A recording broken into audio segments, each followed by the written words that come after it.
जय मसी तपाईहरु सबैलाई जय मसी नयाँ वर्षको शुभकामना तपाईहरु सबैलाई नयाँ वर्ष नजिकै आएको छ र साथसाथै आशा छ परमेश्वरले हाम्रो मण्डलीमा परिवारमा अझै नयाँ काम गर्नुहुनेछ र म मिडवेस्टलाई धन्यवाद दिन चाहन्छु यो मौका दिनुभएको निम्ति र राम सर लगायत सबै मिडवेस्टको टिमलाई पनि मेरो हृदयदेखि धन्यवाद छ उहाँले पठाउनु भएको जुन एउटा यो एप्रिसिएसन प्रमाणपत्र अनि उहाँको गिफ्ट अनि एकदमै राम्रो कार्ड मैले पाएँ धेरै धन्यवाद राम सर अनि इन्टायर टिमलाई हृदयदेखि म धन्यवाद दिन चाहन्छु तपाईको उत्साहको निम्ति र प्रार्थनाको निम्ति आज फेरि फर्केर हामी अब्राहमकै जीवनीबाट सिक्न गइरहेका छौँ हामीले बिचमा यो क्रिसमसको ताकामा कतिवटा क्लास गर्न सकेनौँ र फेरि क्रिसमसको वचनहरू सुन्दै थियौँ भनेदेखि हामी फेरि फर्केर अब्राहमको बारेमा नै हामी हेर्न गइरहेका छौँ अब्राहमको जीवनमा परमेश्वरले धेरै अचम्मको काम गर्नुभयो र अब्राहमलाई परमेश्वरले ऊ आफैले पनि विश्वास गरेको थिएन कि परमेश्वरले अब्राहमलाई कसरी चलाउनुहुन्छ भनेर अब्राहमकी श्रीमती साराले पनि विश्वास गरेको थिएन कि परमेश्वरले उनीहरूलाई कसरी चलाउनुहुन्छ भनेर तर परमेश्वरको विश्वासयोग्यता अनि परमेश्वर आफै विश्वासयोग्य र शक्तिशाली परमेश्वर भएको कारणले गर्दाखेरि अब्राहम र सारालाई परमेश्वरले चलाउनु भयो यद्यपि अब्राहमलाई सबै यहुदी जातिको पिता बनाउनु भयो यहुदी जुन विश्वासको यहुदी संस्कृतिको एउटा मूल खम्बा नै बनाएर चाहिँ अब्राहमलाई खडा गर्नु भएको छ अनि त्यसले गर्दाखेरि अब्राहमको जीवन यहुदीहरूको लागि मात्र नभइकन हामी अहिले विश्वास गर्नेहरूको निम्ति पनि त्यति नै धेरै महत्त्वपूर्ण छ र त्यति नै रहस्यमय तरिकाबाट उल्लेख गरिएका वचनहरू बुझ्नु त्यति नै जरुरी छ भन्ने मान्यतामा राख्दछु हामीले बितेका दिनहरूमा अब्राहमको जीवनीलाई सरस्वती हेर्दाखेरि कसरी परमेश्वरले अब्राहमलाई छान्नु भयो उरबाट निकालेर कनानमा ल्याउनु भयो अनि फेरि कनानमा पनि अब धेरै चुनौतीहरू आए र त्यो चुनौतीहरूलाई विशेष गरिकन यो भोकको अनि यो के भन्छ अनिकालको समस्यालाई समाधान गर्ने क्रममा मिश्र देशमा शरण लिन गएको हामी देख्दछौँ र त्यहाँ धेरै समस्याहरूको सामना गर्दै गर्दै परमेश्वरले फेरि पनि अब्राहमले त्यो समस्याबाट निकालेर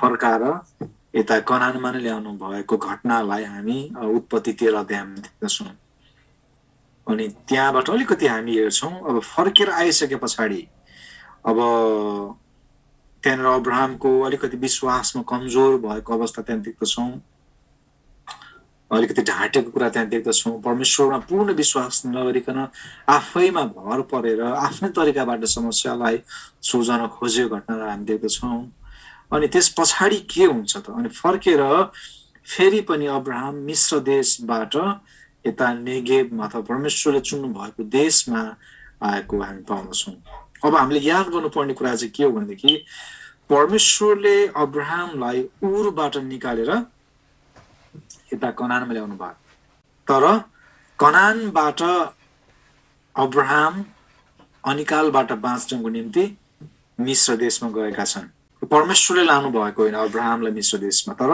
अब्राहम आफै उसले जुन चुनौतीको सामना गरिरहेको छ त्यो चुनौतीलाई अथवा त्यो समस्यालाई हल गर्नको निम्ति आफै अब्राहम चाहिँ मिश्र देश गएका हुन् तर झनै के भयो मिश्र देशमा झनै ठुलो समस्या आयो हो अब शारीरिक रूपमा त्यहाँ अन्न थियो अब कतिपय कुरा थियो जुन कुरा कनानमा थिएन त्यहाँ अनिकालको त्यति समस्या थिएन त त्यो भन्दा बाहेक आत्मिक रूपमा परमेश्वरको बोलावटको अब दृष्टिकोणबाट हेर्ने हो भनेदेखि धेरै चुनौतीहरूको सामना अब्राहमले त्यहाँ गरेको छ झन्नै त्यहाँको राजाले अब्राहमको श्रीमतीलाई आफ्नो श्रीमती बनाएको थियो अब्राहमले ढाँटेको कारणले गर्दाखेरि अब्राहम आफ्नै पनि ज्यानको र आफ्नो श्रीमतीको पनि अब ज्यानको सुरक्षा गर्नको निम्ति धेरै गाह्रो भइरहेको अवस्था थियो त्यसले धेरैपल्ट भौतिक कुराको पछाडि लाग्दाखेरि खाने लगाउने धन सम्पत्ति होइन अनि मान मर्यादाको पछि लाग्दाखेरि धेरैपल्ट मान्छेहरूले समस्याको सामना गर्नु परिरहेको हामी देख्दछौँ चुनौतीको सामना गरिराख्नु परेको हामी देख्दछौँ। तर विश्वासयोग्य भएर जब हामी अगाडि बढ्छौँ भनेदेखि परमेश्वरले हामीलाई जुटाउनुहुन्छ भन्ने घटनालाई यहाँबाट थाहा गर्न सक्छौँ। उरुबाट कनानमा ल्याउनु भयो परमेश्वरले, तर आफ्नो अब्राहम आफै फेरि मिश्र देश गए। फेरि परमेश्वरले के गर्नुहुन्छ अब्राहमलाई फेरि मिश्र देशबाट निकालेर जुन ठाउँमा ल्याउन खोज्नु भएको थियो त्यो ठाउँमा नै अब्राहमलाई परमेश्वरले ल्याउनु भएको छ फर्काएर। मिश्र देशबाट फेरि ल्याउनुहुन्छ किनकि परमेश्वरको करार, परमेश्वरले बोल्नु भएको कुरा सधैँ परमेश्वरले पुरा गर्नुहुन्छ। परमेश्वरलाई हामीले मानिसहरूसँग तुलना गर्न सक्दैनौँ। मानिसको चरित्रसँग, मानिसको व्यवहारसँग तुलना गर्न सक्दैनौँ। मान्छे अहिले रिसाउँछ, अहिले नै खुसी हुन्छ, अहिले नै रुन्छ, अहिले नै हाँस्छ, अहिले एउटा कुरा गरिरहेको हुन्छ, अहिले अर्को कुरा गरिरहेको हुन्छ, होइन? सधैँ सत्य बोल्छ भनेपछि ढाँट्छ पनि। तर परमेश्वर चाहिँ कहिल्यै पनि परिवर्तन नहुने परमेश्वर हुनुहुन्छ। उहाँले बोल्नु भएको हरेक कुरा उहाँले पुरा गर्नुहुन्छ। उहाँले प्रतिज्ञा गरेको हरेक कुरा उहाँले पुरा गर्नुहुन्छ। धेरैपल्ट हामी ढाँट्छौँ नि, ल म समयमा आउँछु भनेर भन्छौँ, म यो गरिदिन्छु भनेर भन्छौँ, तर हामी धेरैपल्ट त्यो गर्न सक्दैनौँ, समयमा पुग्न सक्दैनौँ। म यो किनिदिन्छु भनिरहेको हुन्छौँ होइन आफ्नो नानी केटाकेटीलाई, तर हामीले त्यो पुरा गर्न सकिरहेका हुँदैनौँ, किन्न सकिरहेका हुँदैनौँ। म यो गर्छु भनेर हामी भन्छौँ, प्रतिज्ञा गर्छौँ, बाचा पनि बाँध्छौँ, तर त्यो गर्न सकिरहेका हुँदैनौँ किनकि हामी मान्छे हौँ। तर परमेश्वर चाहिँ त्यस्तो हुनुहुन्न। यदि उहाँले गर्छु भनेर प्रतिज्ञा गर्नुभएको छ भनेदेखि उहाँले गर्नुहुन्छ। अनि परमेश्वरले अब्राहमसँग के प्रतिज्ञा गर्नुभएको थियो भनेदेखि जुन देश म तँलाई दिनेछु त्यो त्यहाँ जानेछस् र तँलाई म त्यो देशको सबै देशको सबै जातिको मूल तुल्याउनेछु, तँबाट म ठुलो एउटा आफ्नो सन्तान खडा गर्नेछु। अनि त्यो प्रतिज्ञा पुरा गर्नको लागि भए पनि परमेश्वर आफैमा विश्वासयोग्य हुनुहुन्छ। यहाँ अब्राहम कतिको विश्वासयोग्य छ भन्दा पनि परमेश्वर चाहिँ कति विश्वासयोग्य हुनुहुन्छ। त्यसले गर्दाखेरि परमेश्वरले यद्यपि अब्राहमको विश्वास कमजोर भए तापनि ऊ मिश्र देशतिर हाकिए तापनि परमेश्वरले फेरि मिश्र देशबाट यता कनानमा नेगेबमा ल्याउनुहुन्छ। योनाको घटना देख्दछौँ, साना अगमवक्ता योनाको घटनालाई। जब योनाले परमेश्वरको आवाज, परमेश्वर जुन ठाउँमा पठाउन लाग्नु भएको थियो त्यो ठाउँमा नगइकन आफ्नै तरिकाबाट बत्किएर अर्को ठाउँ जान लागेको थियो। तर परमेश्वरले के हुन्छ फेरि फर्काएर त्यही ठाउँमा नै पुर्याउनुहुन्छ। अनि यहाँनिर अब्राहम पनि अलिकति बाटो बिराइरहेको अवस्था परमेश्वरले फेरि पनि फर्काएर ल्याएर नेगेबमा नै अथवा कनानमा नै चाहिँ ल्याउनु भएको घटनालाई हामी यहाँनिर देख्दछौँ। अलिकति यसलाई हामी हेरौँ, यो चाहिँ उत्पत्ति 13 अध्यायमा यो घटनालाई हामी देख्दछौँ। अब्राहम फेरि फर्केर चाहिँ यता प्रतिज्ञाको देशमा आएको छ। जुन ठाउँबाट अब्राहमले पाल टाँगेर चाहिँ आफ्नो जुन स्थान खडा गरेको थियो त्यो ठाउँमा नै परमेश्वरले अब फर्काएर ल्याउनुहुन्छ। अनि जुन ठाउँमा अब्राहमले परमेश्वरको निम्ति वेदी बनाएको छ त्यो वेदी बनाएको ठाउँमा नै परमेश्वरले अब्राहमलाई फर्काएर ल्याउनु भएको छ। जब उरबाट अब्राहम निक्लेर कनानमा आउँदछ त्यो बेलामा हामीले हेर्दै थियौँ अब्राहम चाहिँ विश्वासमा, आराधनामा, होइन, अनि एउटै परमेश्वरलाई मात्रै पुज्ने, वरिपरिका मूर्ति पूजकहरूको बीचमा एउटा नमुना भएर आफ्नो परिवारलाई आराधक गर्ने, परिवारको रूपमा प्रस्तुत गर्ने व्यक्ति थिए। तर जब समस्या आयो, चुनौती आयो, अनिकाल आयो, अब के खाने, होइन, अन्नहरू सकियो, बिउहरू सकियो, खेतबारीमा अन्नहरू उब्जिएका छैनन्, भएको अन्नहरू अब सबै सकिएर गयो, अब के खाने भन्ने एउटा समस्याको कारणले गर्दाखेरि मिश्र देशतिर जान उनी बाध्य भए। तर परमेश्वरले फेरि के गर्नुभयो, जुन ठाउँबाट अब्राहमले आफ्नो विश्वासको यात्रा सुरु गरेका थिए त्यही ठाउँमा परमेश्वरले फर्काएर ल्याउनुभयो। जुन ठाउँमा अब्राहमले परमेश्वरको निम्ति वेदी बनाएका थिए त्यही ठाउँमा परमेश्वरले अब्राहमलाई फर्काएर ल्याउनु भयो। हेर्नुहोस् त। अनि वास्तवमा अब्राहमले मिस्र देशमा बिताएको समय व्यर्थको समय थियो। त्यति त्यो के अरे क्वालिटेटिभ टाइम थिएन, क्वालिटी टाइम थिएन, त्यति राम्रो समय थिएन। धेरै चुनौतीको साथमा, धेरै दुःखको साथमा त्यो ठाउँमा अब्राहमले आफ्नो समय बितायो। श्रीमतीलाई कब्जा गरेर अर्कोले लगिदियो होइन, फेरि उसलाई पनि लग्यो। अब मेरो बहिनी हो भनेर ढाट्न लगायो होइन। मूर्ति पूजकहरूबाट अब्राहमले गाली खाएको छ। मूर्ति पूजक राजाबाट अब्राहमले हप्की सुन्नु परेको अवस्था छ। गर्दाखेरि अब्राहमले मिस्र देशमा बिताएको सबै समय चाहिँ वास्तवमा परमेश्वरको योजना भन्दा बाहिरको समय, उद्देश्य भित्रको समय भन्दा बाहिरको समय, त्यो कुनै पनि रीतिले काम लाग्ने समय थिएन। त्यसले गर्दाखेरि मिस्र देशमा बिताएका हरेक समय चाहिँ वास्तवमा व्यर्थ थिए। किनकि जुन ठाउँबाट उनीहरूले विश्वासको यात्रा सुरु गर्नुपर्ने थियो परमेश्वर फर्काएर फेरि त्यही ठाउँमा नै ल्याउनु भयो। गर्दाखेरि टाइम वेस्ट एकदमै अब्राहमको निम्ति मिस्र देशको समय। किनकि अब्राहमको निम्ति त्यो मिस्र देशको योजना परमेश्वरको डायरीमा थिएन। परमेश्वरले कोरिदिएको नक्सामा मिस्र देशमा जानु भन्ने त्यहाँ थिएन। तर विश्वासयोग्य भएर प्रतिज्ञाको देशमा रहेर परमेश्वरको आवाजलाई सुन्दै परमेश्वरको योजनालाई पूरा गर्नको निम्ति अब्राहमलाई परमेश्वरले डाक्नु भएको थियो। तर परमेश्वर यहाँनिर चाहिँ अब्राहम असल भएको कारणले गर्दाखेरि होइन, तर परमेश्वर चाहिँ विश्वासयोग्य र असल भएको कारणले गर्दाखेरि आफ्नो मानिसले परमेश्वरको आज्ञाकारितालाई भङ्ग गरे तापनि परमेश्वरले फर्काएर ल्याउनुहुन्छ। तर त्यो त्यत्तिकै होइन, त्यसको मूल्य अब्राहमले चुकाउनु परेको छ। त्यसको मूल्य हामीले चुकाउनु पर्छ धेरै पर्छ।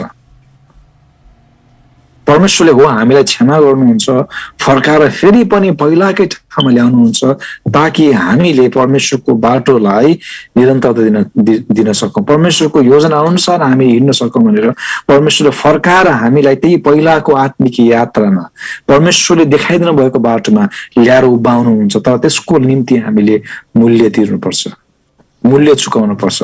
अनि अब्राहमले त्यो मूल्य चुकाएको छ। अनि अब आउने दिनहरूमा त्यसको मूल्य, मिस्र देशमा जाँदाको मूल्य अब्राहमले चुकाएको छ। अब्राहमको जीवनमा मिस्र देशमा गएको कारणले धेरै समस्याहरू आएको छ। अस्ति नै हामीले चर्चा गर्दै थियौँ सामाजिक समस्या, पारिवारिक समस्या होइन। त्यसपछि अब परमेश्वरको सँगको विश्वासको समस्या त्यहाँ छ। हुँदा त्यहाँबाट आउँदाखेरि परमेश्वरको आज्ञाबाट बहकेर मिस्र देशबाट आउँदाखेरि मिस्र देशबाट ल्याएको सम्पत्ति, मिस्र देशबाट ल्याएका दास दासीहरूको कारणले गर्दाखेरि अनि त्यसपछि अब्राहमको श्रीमती जुन हागार होइन, हागारबाट इस्माइलको जन्म भएको कुरा त्यहाँ आएको छ। यदि अब्राहम मिस्र देशमा नगएको भएदेखि मिस्र देशबाट हागारलाई उनीहरूले दासीको रूपमा अथवा एउटा दासी ल्याउने थिएन। हागारबाट इस्माइल जन्मिने थिएन। अनि इस्माइलको कारणले गर्दाखेरि परिवार अनि हागारको कारणले गर्दाखेरि परिवार टुट्ने थिएन। एउटा पारिवारिक ठुलो ड्रामा त्यहाँनिर छ। त्यसले गर्दा अब्राहमले गरेको जुन एउटा गल्ती थियो त्यो गल्तीको मूल्य चुकाएको हामी पाउँदछौँ। अनि हाम्रो व्यावहारिक जीवनमा पनि सेवाकायमा पनि त्यो यदि हामीले वास्तवमा परमेश्वरको आज्ञालाई तोडेर हामी बाहिर जान्छौँ भनेदेखि परमेश्वर विश्वासयोग्य हुनुहुन्छ, हामीलाई मौका दिनुहुन्छ, फर्काउनुहुन्छ, तर त्यसको मूल्य हामीले चुकाउनु पर्छ। अनि अब्राहमको अविश्वासको कारणले गर्दाखेरि अब्राहमलाई उसको आराधनाबाट टाढा लगेर पाप गर्न लगायो। अनि अब्राहमले मात्रै पाप गरेन तर अब्राहमका अरू मानिसहरूले पनि पाप गरे। अब्राहमले अरूलाई पनि पाप गर्न लगाए, अरूलाई पनि झुटो बोल्न लगाए। अनि अरूलाई पनि परमेश्वर विश्वास गर्नुपर्छ भन्दा पनि आफूसँग भएको भौतिक कुराहरूसँग आफ्नो योजनामा निर्भर हुने कुरालाई चाहिँ प्राथमिकता देखाइ पाउँछौँ। त्यसले गर्दाखेरि अब्राहमले जे गर्यो अरूले पनि त्यही गर्ने हो होइन। अब्राहमले ढाँटे अरूले पनि ढाँट्ने हो। अब्राहमले प्रतिज्ञाको देशबाट चाहिँ निस्केर अर्को ठाउँमा गए अरूले पनि त्यही गर्ने हो। त्यसले गर्दाखेरि केवल त्यो अब्राहमले जब त्यो परमेश्वरको निम्ति बनाएको वेदीबाट अथवा आराधनाबाट ऊ टाढा भए, अविश्वासबाट उनले पाप गरे र केवल उनले मात्र पाप गरेन तर अरूलाई पनि अब्राहमले पाप गर्न लगाए। त्यसको मूल्य उनीहरूले चुकाएको हामी पाउँछौँ। अब त्यो कसरी मूल्य चुकाउने, के भयो भन्ने कुरा गर्दाखेरि उत्पत्ति 13 अध्यायमा देख्दछौँ। यहाँनिर परमेश्वरले 1 देखि 4 अध्यायसम्म के अरे पदसम्म हेर्दा परमेश्वरले फर्काएर ल्याउनु त भयो अब्राहमलाई। म सरस्वती पढिदिनेछु 13 अध्यायको 1 देखि 4। अब्राहम तिनकी स्वास्नी र तिनीसँग भएका सबै थोक र लोतलाई साथमा लिएर मिस्रबाट उक्लेर नेगेबमा आए। अब यहाँनिर अब्राहमको भतिज लोतको नामलाई यहाँ उल्लेख गरिएको छ भन्नाले उरबाट यता आउने संख्या मध्येमा अब्राहम र साराई मात्र आएकी थिएनन्, तर अरू धेरै व्यक्तिलाई पनि अब्राहमले त्यो ठाउँबाट ल्याएर आएका थिए। त्यो भित्रमा चाहिँ अब्राहमको भतिज लोत पनि छ। त्यति मात्र होइन, ती सबै व्यक्तिलाई अब्राहमले मिस्र देशमा लगे अनि मिस्र देशबाट जब फेरि उनीहरू फर्केर आए यहाँनिर लोतको नाम उल्लेख गरिएको छ। लोतलाई साथमा लिएर मिस्रबाट उक्लेर नेगेबमा आए। नेगेब भनेको ठाउँ चाहिँ जुन पहिलोपल्ट आएर उनीहरूले परमेश्वरको वेदी बनाएको ठाउँ, पहिलोपल्ट उनीहरूले चाहिँ पाल टाँगेर बसोबास गरेको ठाउँ। पालिने पशु सुन र चाँदी भएकाले अब्राहम अति धनाढ्य भए अनि मिस्र देशबाट आउँदाखेरि त्यहाँको राजाले सबै थोक सम्पत्ति पनि दिएर पठाएका थिए। तिनी नेगेबबाट यात्रा गरेर बेथेलको त्यस ठाउँमा आइपुगे जहाँ अघि सुरुमा बेथेल र एको बीचमा तिनको पाल टाँगिएको थियो र त्यहाँ जहाँ तिनले पहिले वेदी बनाएका थिए त्यहाँ अब्राहमले परमप्रभुको नाउँको पुकारा गरे। जुन ठाउँमा अब्राहमले परमप्रभु परमेश्वरको नामलाई पुकार गरेका थिए। अनि त्यसपछि अब 5 देखि 7 मा पढ्नेछु। अब्राहमको साथमा लागेका लोतका पनि भेडा बाख्रा र गाई बस्तुहरूका बथान र पालहरू थिए। त्यस जमिनले तिनीहरू दुवैलाई सँगै रहने अवस्थामा धान्न सकेन किनकि तिनीहरूका भेडा बाख्रा र गाई बस्तुको सम्पत्ति यति ठुलो थियो कि तिनीहरू साथसाथै रहन नसक्ने भए। अब्राहम र लोतका गाई बस्तुका गोठालाहरूका बीचमा झगडा पनि भयो। त्यस बेला त्यस देशमा कनानी र परिजीहरू पनि बस्थे। अब के भयो भनेदेखि अब्राहमको सम्पत्तिको विषयमा कुरा गर्दा त्यो बेलाको सम्पत्ति भनेको अब गाई बस्तु हो, जग्गा जमिन हो। अनि उनीहरूको प्रशस्तै मात्रामा अब गाई बस्तुहरू छ, जग्गा जमिन छ, सुन चाँदीहरू छ। अनि उनीहरूको आफ्नै के छन् त्यहाँनिर चाहिँ त्यो गाई बस्तुलाई रेखदेख गर्ने गोठालाहरू पनि छन्। अनि यता लोतको भतिजको गोठालाहरू र अब्राहमको गोठालाहरूको बीचमा झगडा भयो होइन। अब सायद अब पानी गाई बस्तुलाई पानी खुवाउने बेलामा कसको गाई बस्तुलाई पानी खुवाउने, अब चरनमा लाने बेलामा कसको गाई बस्तुले होइन धेरै घाँस खायो अथवा कसको घाँस खायो, चर्न पाएन, त्यो विभिन्न प्रकारको त्यहाँनिर समस्याहरू त्यहाँ छ। त्यसले गर्दाखेरि अब्राहमको गोठालाहरू र लोतको गोठालाहरूको बीचमा द्वन्द्व भयो। अब समस्या कहाँ आयो भन्दाखेरि परमेश्वरले जब अब्राहमलाई उरमा छँदा नै तेरो सबै शाखा सन्तानलाई चाहिँ छोडेर त आफै प्रतिज्ञाको देशमा जानु भन्ने जुन आज्ञा थियो अब्राहमले त्यसो गरेन। अब्राहमले के गर्यो भन्दाखेरि तर तेरो सबै परिवारलाई त्यागेर भन्दा पनि अब के गरे उसले, ऊ सँगसँगै परिवारका अरू सदस्यहरूलाई आफ्नो साथमा लिएर चाहिँ प्रतिज्ञाको देशमा आएको छ है। परमेश्वर त्यही प्रतिज्ञा के अरे आज्ञा दिनुभएको थियो। उत्पत्ति 12:1 हामी हेर्छौँ भनेदेखि परमप्रभुले अब्राहमलाई भन्नुभयो, तेरो देश र तेरा कुटुम्ब तथा तेरा पिताका घरानाबाट निस्केर जुन देश म तँलाई देखाउनेछु त्यहाँ जा। आफ्ना सबै कुटुम्बहरू त्यागेर, देश त्यागेर, होइन, पिताको घरानाबाट त निस्केर प्रतिज्ञाको देशमा जा, म तँलाई त्यहाँ लानेछु। जुन देश म तँलाई देखाउनेछु त्यहाँ म तँलाई लानेछु। तर अब्राहमले के गरेका छ, उनीहरू अब्राहमसँग अरू व्यक्तिलाई पनि ल्याएका थिए र ती व्यक्तिहरूमा लोत पनि एकजना व्यक्ति पर्दछन्। त्यसले गर्दाखेरि अब यस्तो खालको कुराले गर्दाखेरि समस्याको यहाँनिर उत्पन्न भएको छ। यदि लोत अब्राहमसँग नआइदिएको भएदेखि यो अब अब्राहमको गोठाला र लोतको गोठाला बीचमा झगडै पर्ने थिएन, होइन। यदि अब्राहम मिस्र देशमा नगइदिएको भएदेखि हागार नै अब आउने थिएन।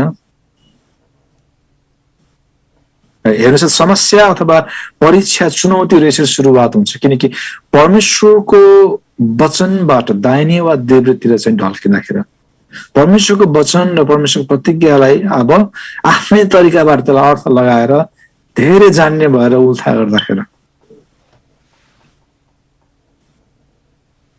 परमेश्वरले भन्नुभएको थियो तेरो कुटुम्बलाई, सबै कुटुम्बलाई त्यागेर।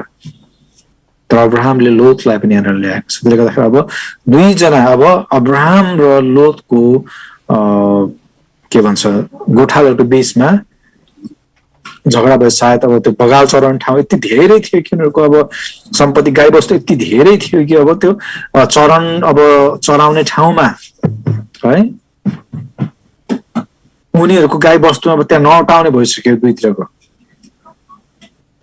होइन। पहिला पहिला गाउँहरू थियो त्यस्तै हुन्थ्यो नि। अब गाईबस्तु चढाउन जाँदाखेरि अब हरियो के भन्छ अब चौर, जहाँ गाईबस्तुले घाँस खान्छ, जहाँ जुन कुवा छ त्यहाँ गाईबस्तुले पानी पिउने गर्छ।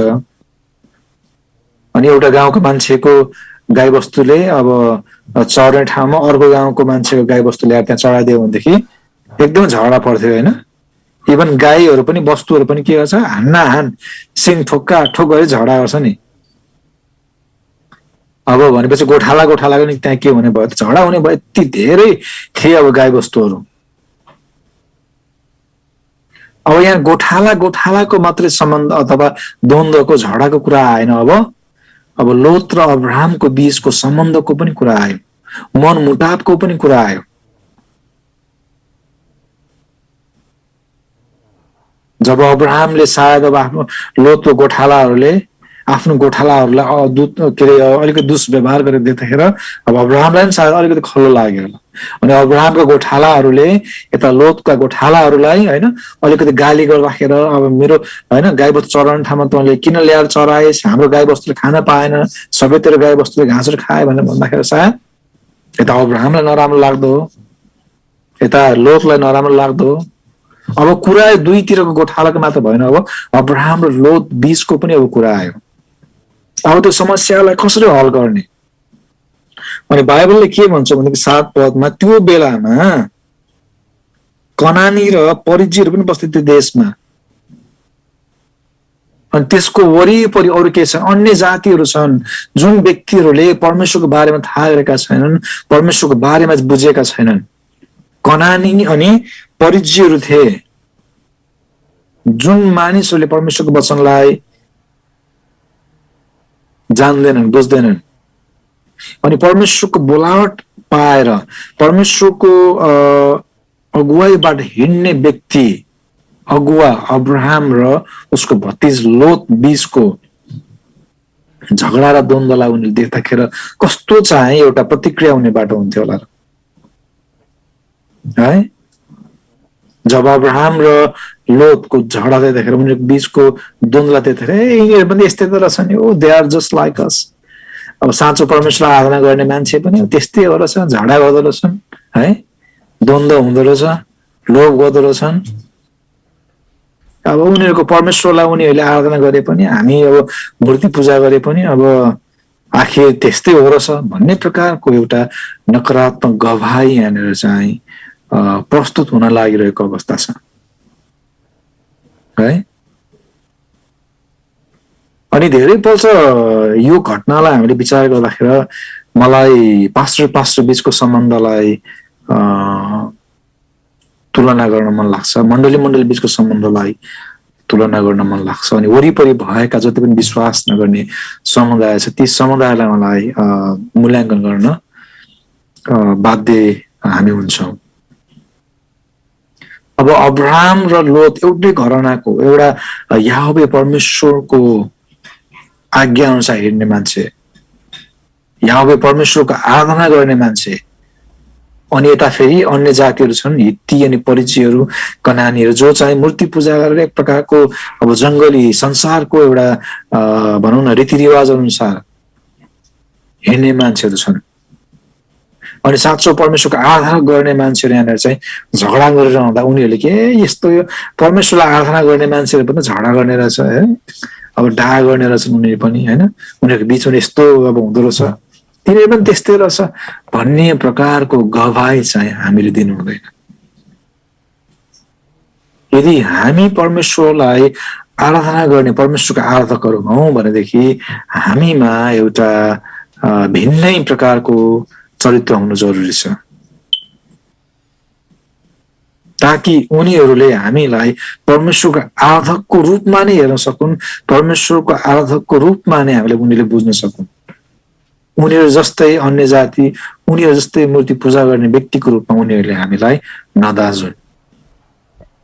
धेरै पल्ट हाम्रो मण्डलीहरू पनि त्यस्तै हुन्छ, मण्डली मण्डलीको झगडा हुन्छ, पास्टर अगुवा अगुवा बिचको झगडा हुन्छ। अनि विश्वास नगर्ने मान्छेले क्रिस्चियनहरू पनि झगडा गर्दो रहेछन्, उनीहरू पनि है मुक्का हानाहान गर्दो रहेछन्, उनीहरू पनि खिच्चा तान्ने हुँदो रहेछ होइन भन्ने प्रकारको चाहिँ लान्छना धेरै पल्ट विश्वास नगर्ने मान्छेले लगाइरहेका हुन्छन्, देखिरहेका हुन्छन्।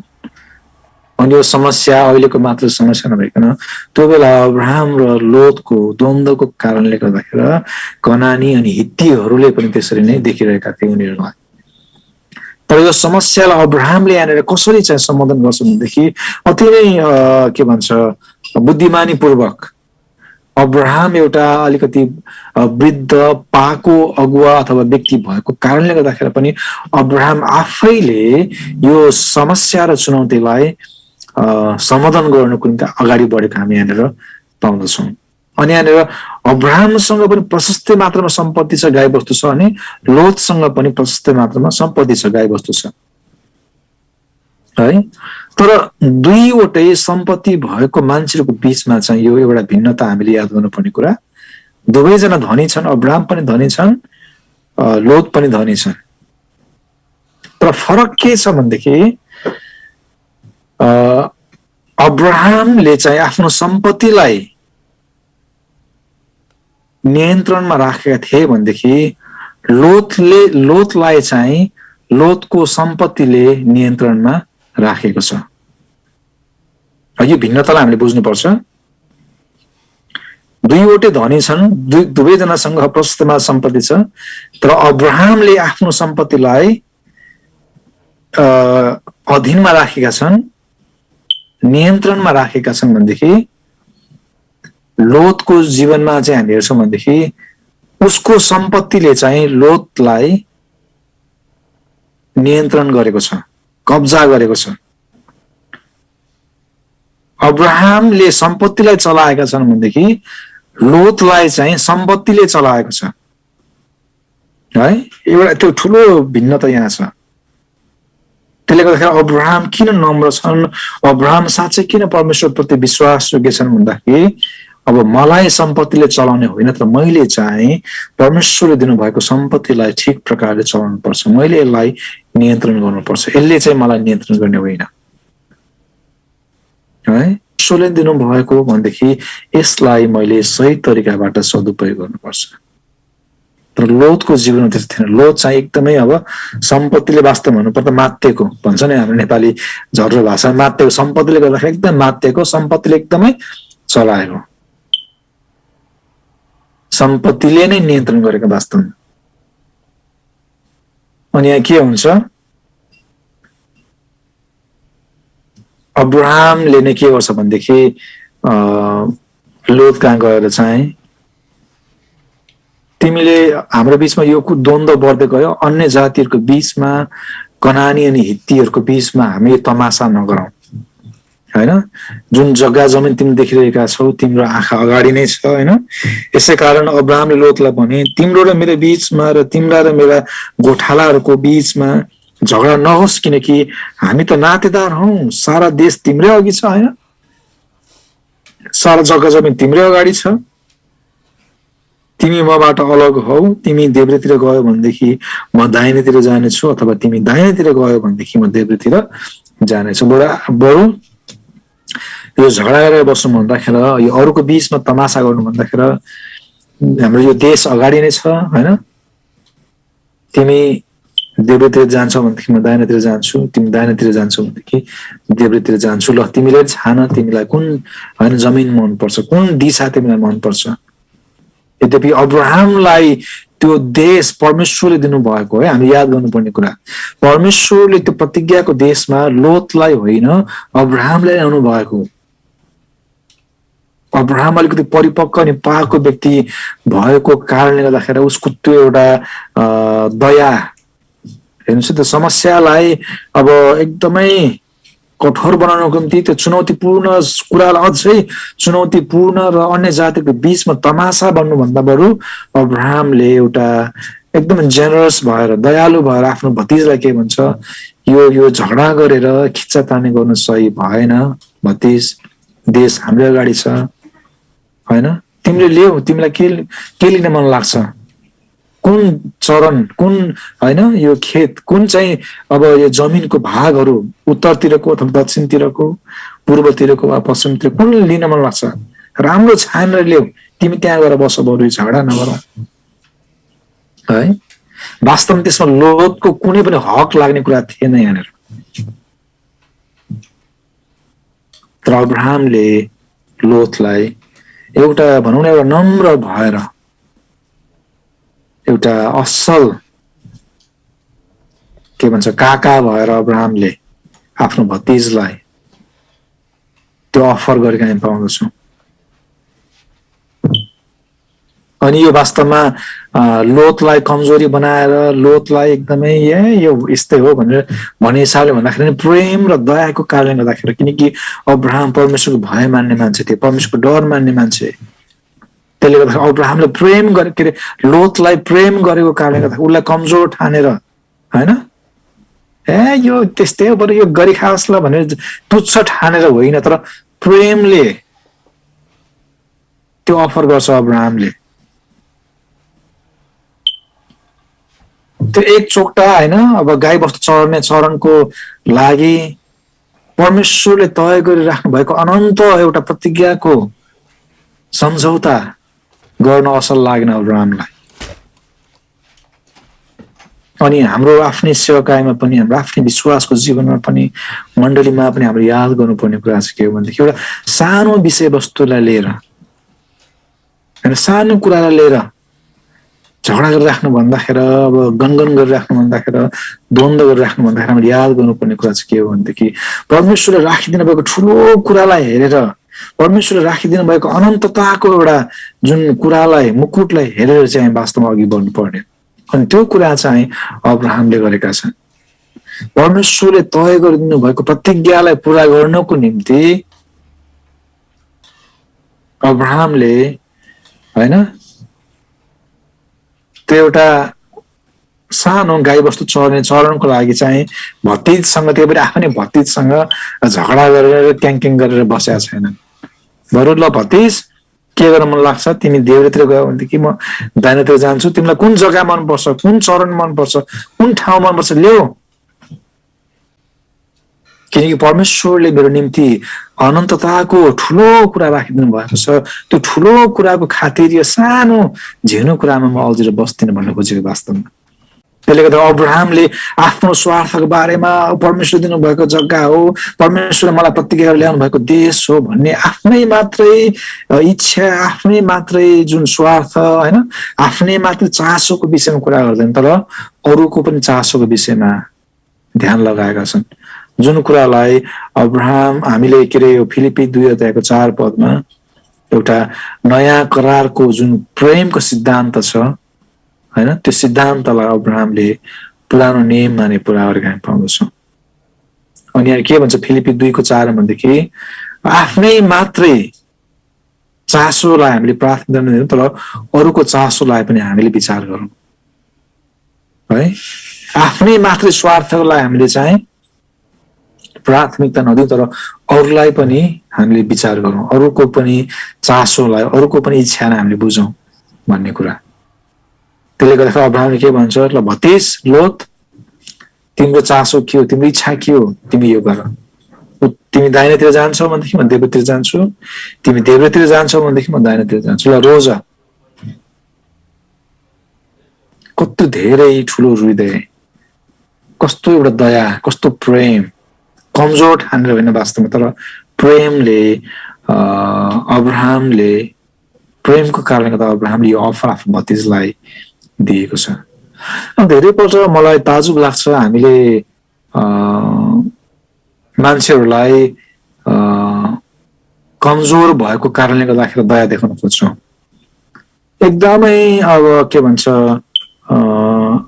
कोही मान्छे एकदमै नाजुक अवस्थामा भएको कारणले गर्दाखेरि मात्रै हामी दया देखाउन खोज्छौँ। गरिब भएको देख्दाखेरि हामीले दया देखाउन हामी खोज्छौँ।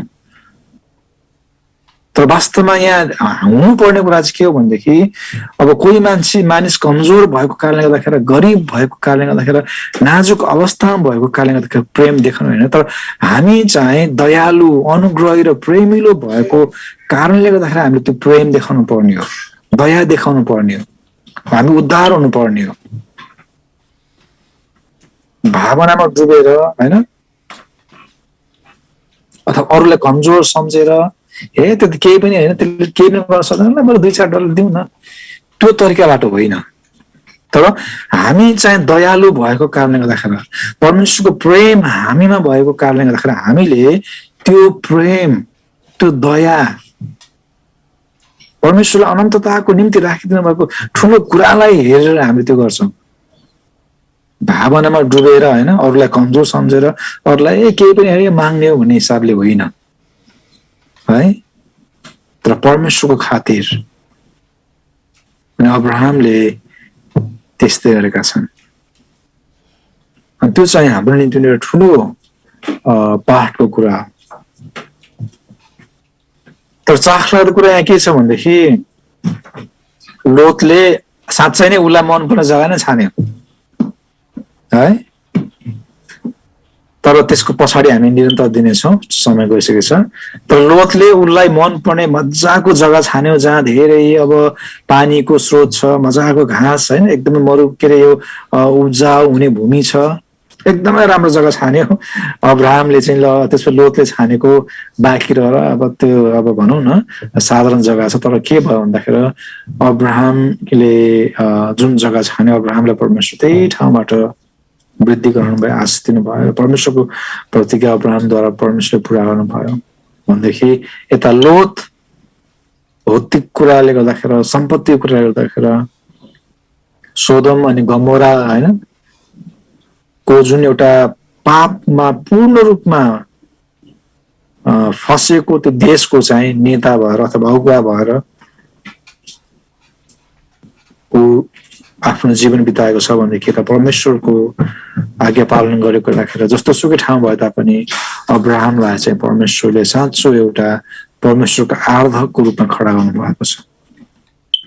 त्यसलाई हामी पछि हेर्नेछौँ। आज चाहिँ हामी यतिकै राख्नेछौँ। हुन्छ, तपाईँ सबैलाई तपाईँको समयको लागि धन्यवाद छ। जय मसीह।